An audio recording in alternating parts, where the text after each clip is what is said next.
Article sounds এর উপর নির্ভর করে বসে। আমরা অনেকেই মনে করি আর্টিকেল অক্ষরের উপর বা বর্ণের উপর নির্ভর করে বসে। বিষয়টা এমন নয়, আর্টিকেল সাউন্ডস এর উপর নির্ভর করে ব্যবহৃত হয়। যেমন এখানে যদিও আওয়ার বর্ণটা লিখতে গিয়ে এইচ এর ব্যবহার হয়েছে, কিন্তু দেখেন এইচ এখানে সাইলেন্ট রয়েছে। যেমন এইচ এর উচ্চারণ আওয়ার, মানে এই সাউন্ডটি এখানে আসে নাই। এই জন্য আর্টিকেল এ না বসে এন ব্যবহৃত হয়েছে, যদিও প্রথম বর্ণটি কনসোনেন্ট। সিমিলারলি এখানেও দেখেন এআর এইচ নামক যে বর্ণটি, সেই বর্ণের সাউন্ড এখানে আসেনি। এই জন্য এইচ এখানে সাইলেন্ট আছে বিধায় আর্টিকেল এ না বসে এন ব্যবহৃত হয়েছে।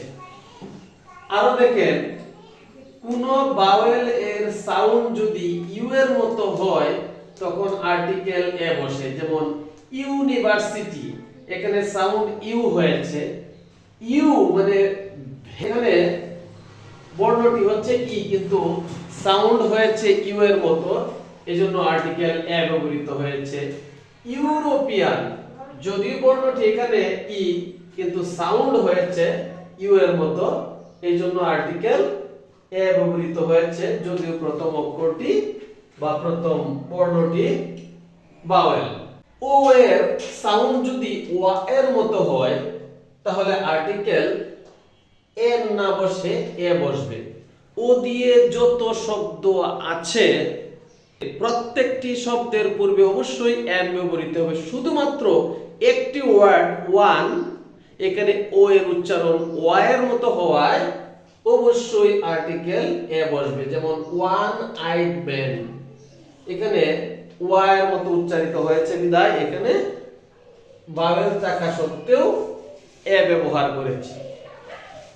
সংক্ষিপ্ত শব্দ বা অ্যাক্রোনিমের প্রথম বর্ণের সাউন্ড যদি ভাওয়েলের মতো হয় তখন এন বসে, আর কনসোনেন্টের মতো হলে এ বসে।